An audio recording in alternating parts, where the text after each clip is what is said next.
today. Like I said, maybe the third or fourth time, my name is Natalie Willes. I am the founder of Baby Sleep Trainer.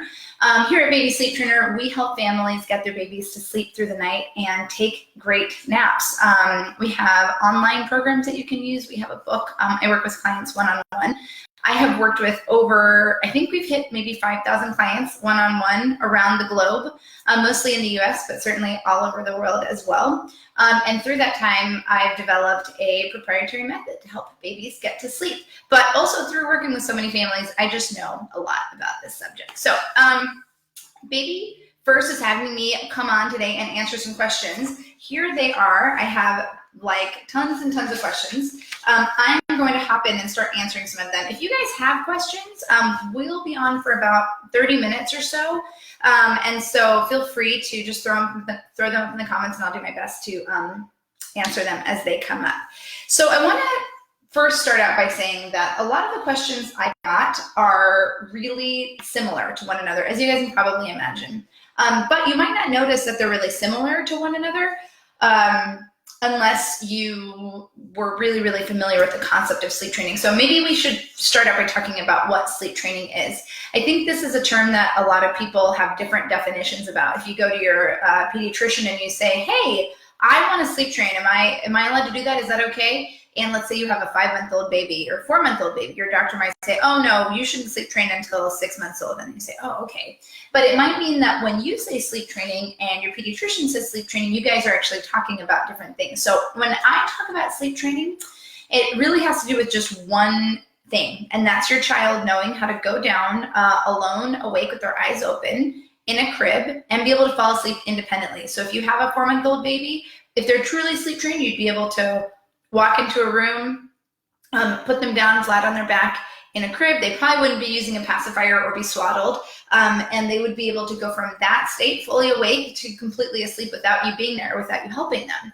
And the reason that that is really kind of the main thread that runs through all of sleep training, really regardless of your child's age or other circumstances, is because the inability to fall asleep unassisted is really what is at the root cause of most nighttime sleep issues for children.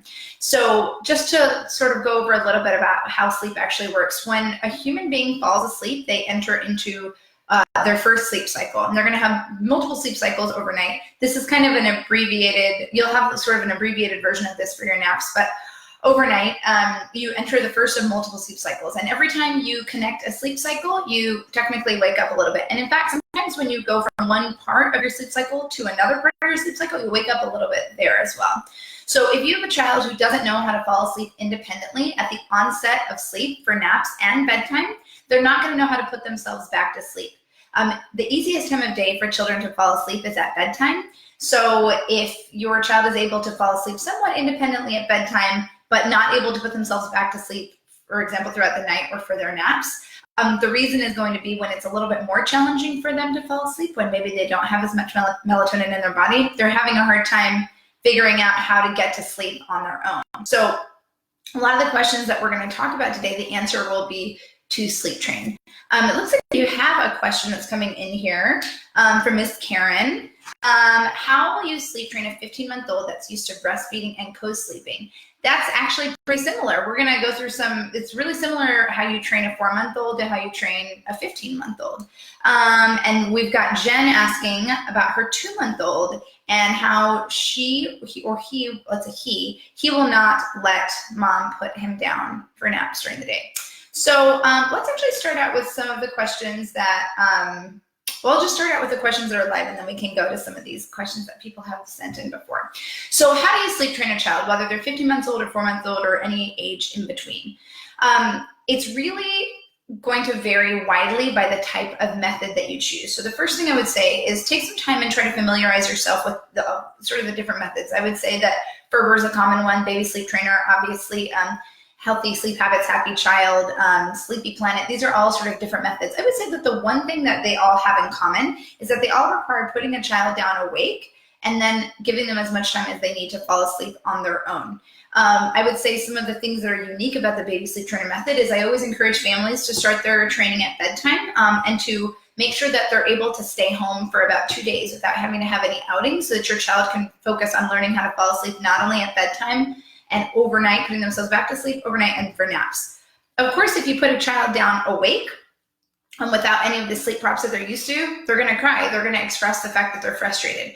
This is going to be a really big controversial point for a lot of families. A lot of people definitely don't feel comfortable with any crying that's associated with sleep training. And the good news about that is that we are all allowed to make the best choices that we think we can make for our families. And if the best choice for your family is that you don't want to allow your child to cry for the purposes of sleep training, that's completely 100% okay. Your child might not ever be able to sleep really well independently unless they're able to express their frustration while they're trying to learn how to fall asleep. That's okay too. But there's nothing wrong with not sleep training. If you do want to sleep train though, of course your child is going to express the fact that they're really frustrated. And the most important thing that as a parent you can have prepared is a plan of what to do. So depending on the method that you're going to pick, you should know how to deal with that crying at bedtime until they fall asleep. And you also want to make sure you have the correct approach for how to attend to their cries overnight. One of the great things about the baby sleep trainer method is that we've made sure to explain to families, exactly how to put your baby down awake, what's the ideal way to check on them, because it varies a little bit by age, and then how to address those nighttime wakings, how to know how to successfully feed your child. It's definitely okay to keep a night feeding or more if you think you need one, or if your pediatrician says that you need one. As far, Jen, your question about your 2-month-old, it's really tricky when we're talking about sleep from birth up until 16 weeks.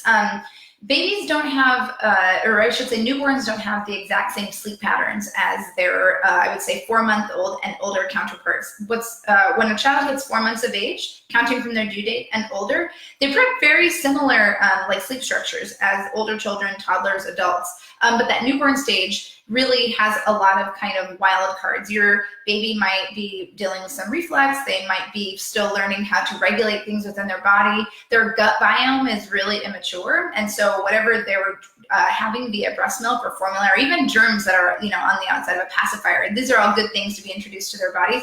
They're really getting introduced to those things for the first time. And so they might have some digestive issues or gas or all that stuff going on.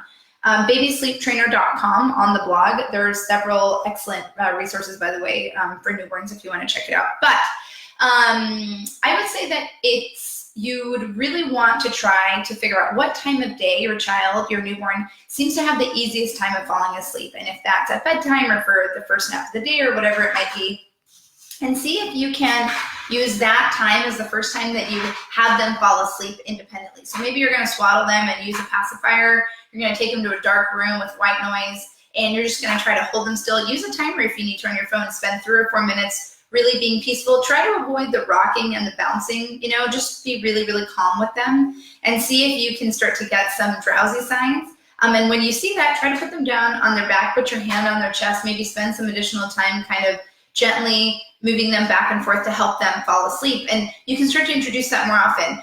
The reality is, though, that you could do that a lot and it still might not work. And your newborn might still really prefer to sleep in your arms. That's really, really normal. If that's the case, it's really a matter of holding tight until they get a little bit older, because once they hit that 16-week or older mark, it gets a little bit easier to train them successfully.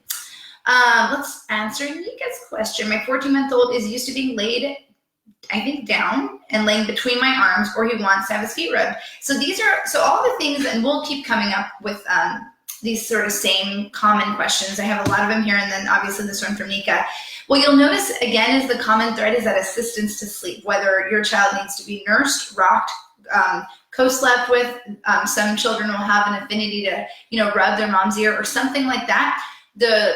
I guess, again, the good news is that it doesn't matter if your child requires you can have a 6-month-old baby that requires side-lying nursing by their mom every time they fall asleep and in order to stay asleep. That's a real true story that I have worked with clients in the past. So needs a breast in the mouth almost all night long, and then anytime they fall asleep and remain asleep for naps. You can't get much more intense, I guess, unless your baby needs you to be bounced on a yoga ball all the time. That's another case I've had. Or maybe your child just needs a pacifier in their mouth, and every time it falls out, they wake up. It's the exact same thing. So it's the same level of difficulty to break those associations based on what I was just sharing a few minutes before. Jennifer, you are winning me over already. Great. Yes. Well, I'm glad to hear that. Again, like, I think parenting is it's definitely probably the most challenging thing I've ever done. My kids are 8 years old and 10 years old. I should have mentioned that at the beginning. And it's still a challenge. I mean, it gets to be a little bit less challenging in certain ways, but Baby Sleep Trainer, we really believe here that our job is to support each other. And if something doesn't feel right to you or you can't do it, that's okay. There might not be a solution to your problem, and that's okay too, but we don't make anybody feel bad. We want to support everyone as much as they can in solving whatever issues that they have.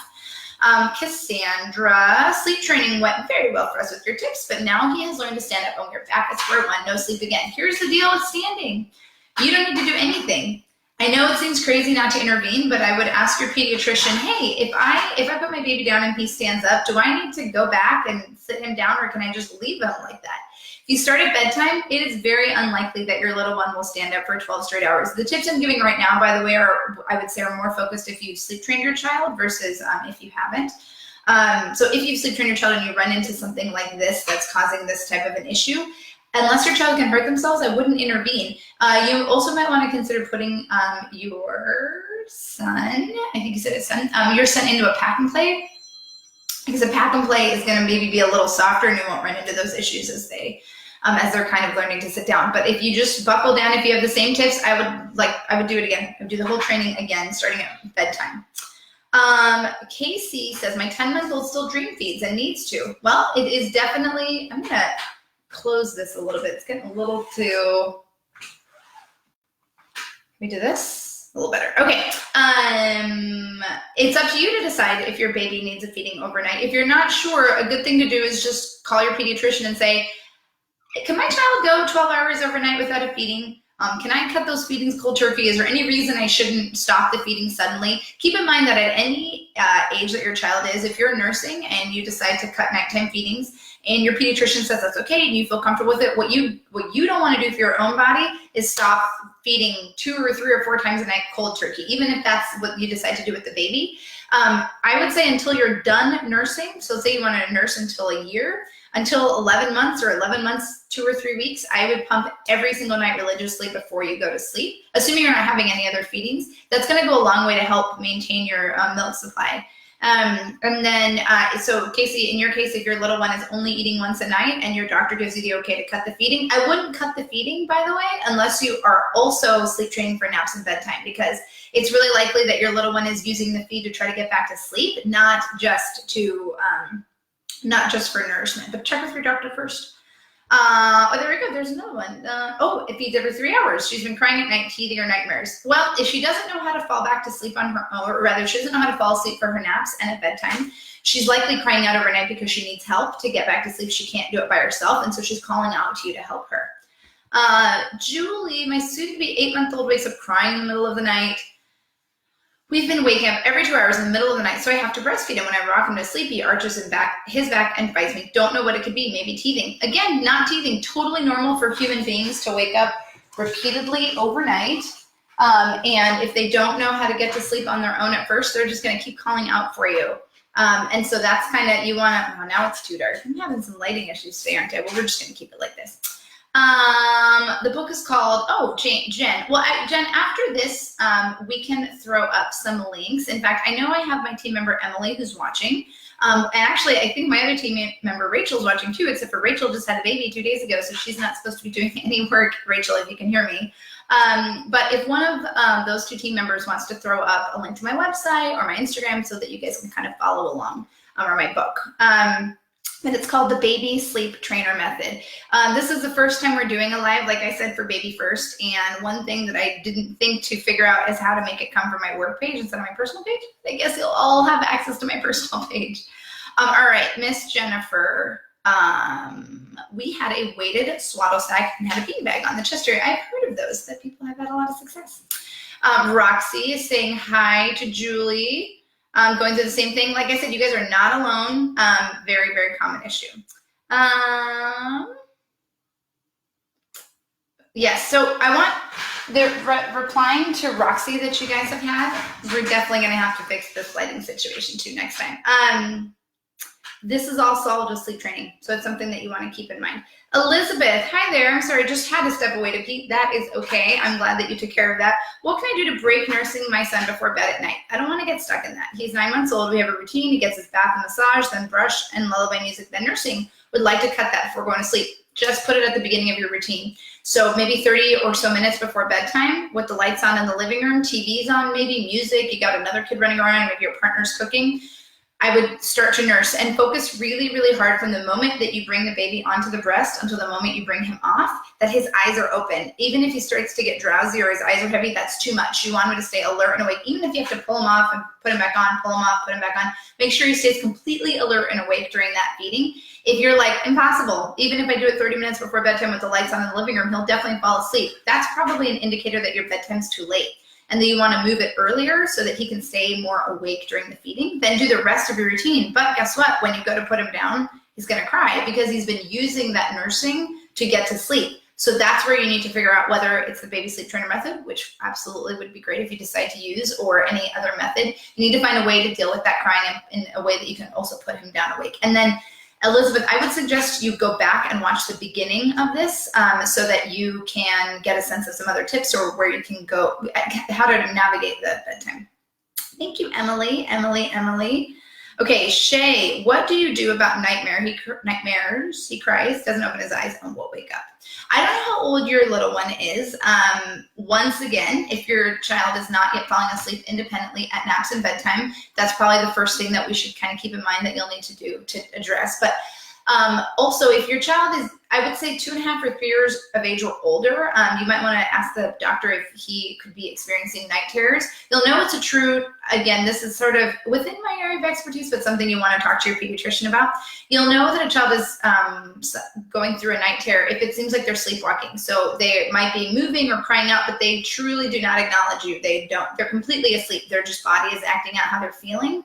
And if that's the case, I would, again, the pediatrician should have some tips on how to manage that. If you've got a little one that's younger, I don't know how young sleep terrors or night terrors start. From what I understand, they're typically 3 years of age or older. And so if he's a little younger than that, it's likely that it's more sleep training related.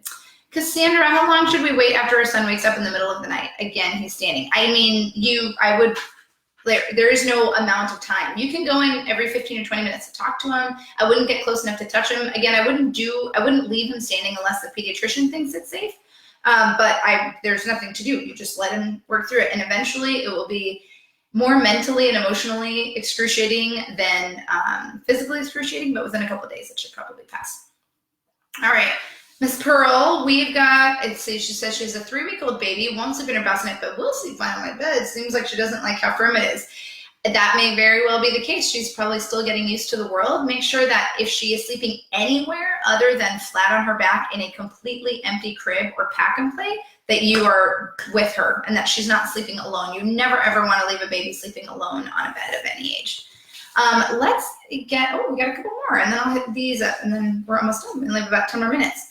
You said babies start to get into more of a rhythm at 16 weeks, so I would wait to sleep train. Yes, again, Emily, if you're still peeking in at this, if you want to throw up the 4-month sleep regression blog post, that's going to be an excellent blog post you guys can read to kind of check out why 16 weeks is a really great age to start to sleep train, and that will answer your question. Or Jen, you can just look it up on my blog, 4-month sleep regression.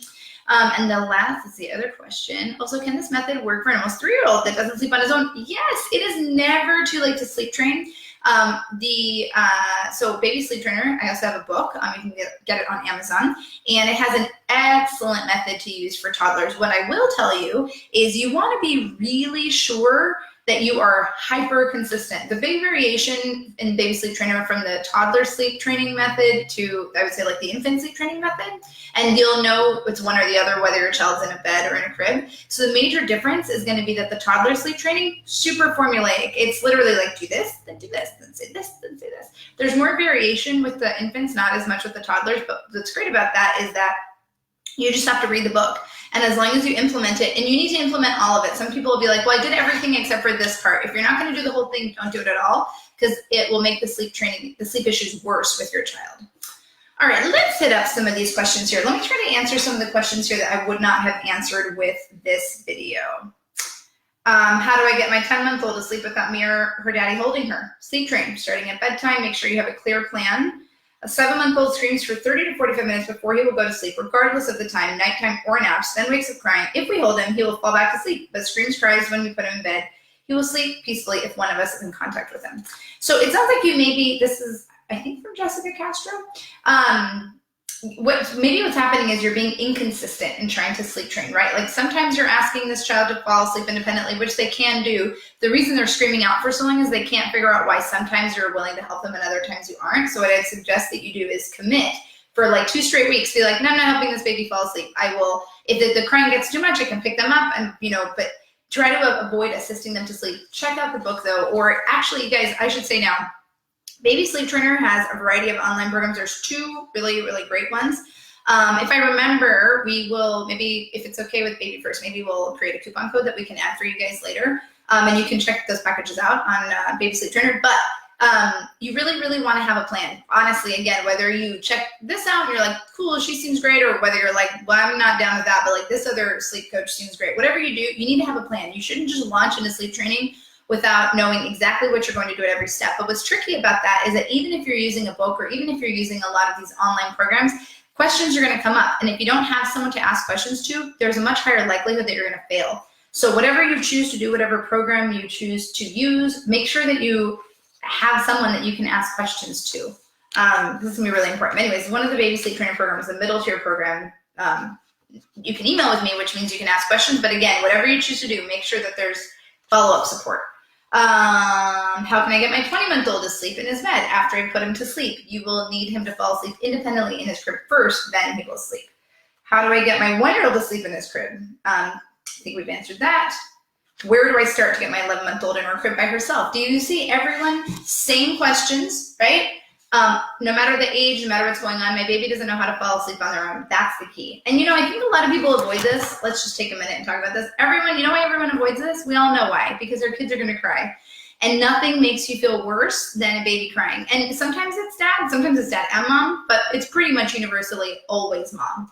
And I want everybody to know the reason that it makes you feel so awful when your baby cries is because there's a part of your brain that holds like your fear response. So when you hear a smoke alarm or a car alarm or a fire engine go by, the frequency of those sounds are not arbitrary. It's not just a sound that's really loud. It's a certain frequency, and that frequency is meant to trigger the fear response. Once the fear response is triggered, you'll have any number or all of the following feelings. Your heartbeat will increase. You'll feel maybe like an adrenaline rush in your chest, very unpleasant.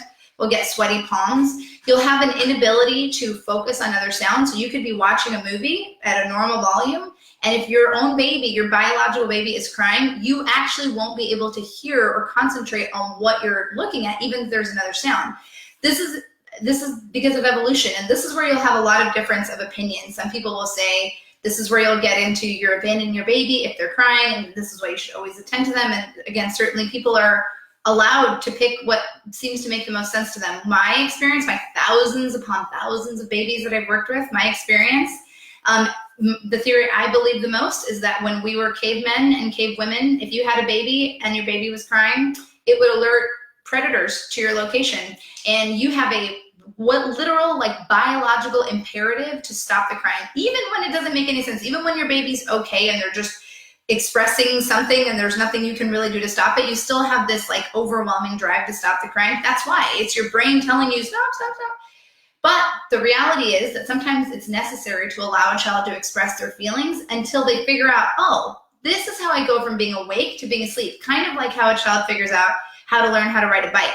There's really nothing you can do to help your child learn how to ride a bike. You wait till they're the right age, you put them on an appropriately sized bike, you take them to like a tennis court or an empty parking lot, and they kind of have to learn how to balance on their own. That's a lot like what sleep training is like. And the more you intervene, the harder you make it for your child, the more that you're involved.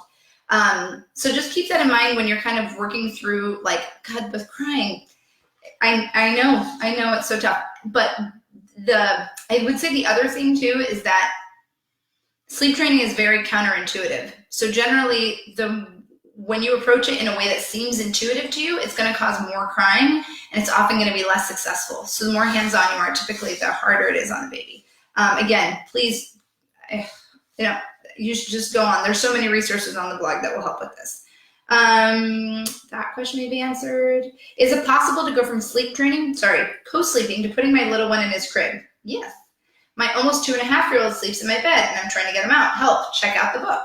My daughter's 21 months old breastfed baby. We try to have her sleep without me so she doesn't smell me and wants to nurse. So until she learns how to fall asleep without nursing in the first place, she's going to keep wanting that. And even if you, God forbid, let's say, got some moderately serious non-deadly illness and had to go to the hospital for 10 days and she was left with an aunt or a grandparent or someone, she would just develop a new sleep association to replace it. It's not like she would magically get to sleeping better. She would just then need this new thing. That's why the idea is that you have to cut all sleep props at once in order to be successful. When do you suggest putting baby on a sleep schedule? I would say 16 weeks of age or older, but I wouldn't start at 16 weeks unless you're like, I'm really feeling like this is hard for me. You can definitely wait and do it later. You just don't have to do it at 16 weeks, but that's the earliest age I would suggest. Yes, this we've answered. We've answered this. Yep. Yes. Okay, I think we've hit most of these. What are some ways to compensate for the 8-month sleep regression? My daughter started to wake up in the middle of the night for an hour or two. I would make sure, first, she has to be sleep trained. If she's not sleep trained, that's probably why it's happening. But two, if she is sleep trained, I would make sure she's not having more than 2 naps a day and that she's not sleeping for more than 3 hours total across both of those naps. That should help with the nighttime wakings. But if you have begun to respond to those wake-ups with assistance to sleep, then it's most likely going to continue happening. Yep, same question. Yep, all right, I've got 3 minutes left. Let me see if I have any questions here. This is a good one. Moina, I believe is how you say her name. Share my room with my son. How to help him sleep train in the same room. Sorry, I know I'm late. The baby is sick. Sorry. So, Moina, if it is at all physically possible for your baby to sleep alone in their own room and the pediatrician approves that, that's the best thing to do. Let's say for reasons outside of your control, your baby has to share a room with you. What I would suggest that you do in that case is you can go to IKEA and buy this curtain wire. If you literally Google IKEA curtain wire, this little device that starts with a D will come up. And let's say this is the room that you're sharing with your child. Let's say, okay, you would still start at that wall right there above the door, and you would string the wire all the way across till the other side of the room. And then you would just divide yourself from the baby. Make sure that it's really dark in the room. Make sure you're using white noise. White noise is especially helpful when you're room sharing, and that should help. Thank you, Emily. That's a good one too. Okay, Karen, I think of another question. We co-sleep with a 50-month-old. We only have one room. How do you sleep train? We'll move to a 2-bedroom. Oh, here's the other thing. If you're going to sleep train, and you're in the situation, Karen, that you're in, I would ask the pediatrician, can I sleep, not at 15 months, I would say 12 months or younger, so you don't really have to do this now. But if the baby is 12 months or younger, you can say, is it okay for them to sleep alone from me for a little while? Go camp out in the living room for a couple of nights. See how they do. And I'll be frank, that what families will often notice is that they do great for the 3 or 5 or 7 nights they're alone. And gosh, mom and dad join us again, or mom and mom, or dad and dad, or whatever, or just mom or just dad, or whatever it may be. And they're back in the room, and guess who's waking up all the time now? So then the parent will leave, and then the child will go back to sleeping, and then they'll return. So often you'll find that it's that physical presence. On that curtain wire, I would get the heaviest curtain fabric that you can possibly get to really divide the sound. All right, these are the last. Oh, good. Go for it, Karen, if the doctor says okay. This is the last question I will answer from Ellie. My son is going to be 1 on the 18th and in bed. Past few days, he nurses all throughout the night. What can be happening? Probably just that he's, for some children, it's really difficult and hard on them not to be an independent sleeper. So you can have 2 children and one that's very easygoing and one that's a little more strong-willed. The easygoing one can co-sleep and it won't be that disruptive. They'll nurse sometimes or whatever, and then they'll just sleep. But more sensitive children will struggle to share a bed with someone else, even if you're willing to help them go to sleep. So it sounds like that might be happening. Anyways, I think I'm going to be back here in the future, and we'll have some sleep tips. Please check out Baby Sleep Trainer on Facebook or on Instagram. You can definitely check out babysleeptrainer.com. And maybe we'll come back later and throw up a coupon code. So, whoa, coupon code.